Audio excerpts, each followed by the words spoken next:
ఒక ఆడపిల్లగా బ్రతకడం ఎంత కష్టమో తెలుసా? ఒక్క రోజు కూడా ఊపిరి పీల్చుకోలేవు. వచ్చాడు పెద్ద క్లాస్ట్రోఫోబిక్.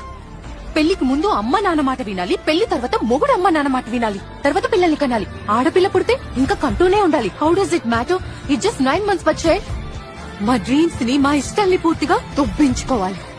ఇంకా bus, college, auto, gym, mall ఎక్కడికి వెళ్ళినా సొల్లు ఖర్చుకుంటే చూసే కుక్కలే అసలు ఏం చూస్తారో కూడా అర్థం కాదు. ఇంకా కళ్ళతో చూడకుంటుంటారే, వాళ్ళు గుంపులో చేరి చేతులకు పని చెప్తారు.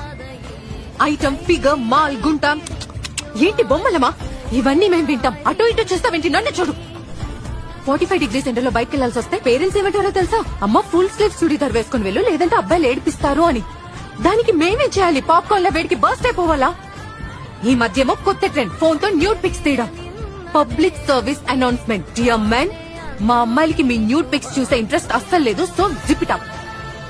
సోషల్ మీడియాలో ట్రోల్స్ చేస్తారు, స్లట్ అంటారు, మళ్ళీ అంటారు బ్లాక్ ఎందుకు చేసావు సిస్టర్? సో మిస్బిహేవ్ ఎవరు చేస్తారు? అబ్బాయిలు. ఎవరు వెంటపడి ఏడిపిస్తారు? అబ్బాయిలు. హెరాస్ ఎవరు చేస్తారు? అబ్బాయిలు. కానీ ఇక్కడ ఎవరు ఫ్రీడమ్ దొబ్బింది? మా అమ్మాయిలది.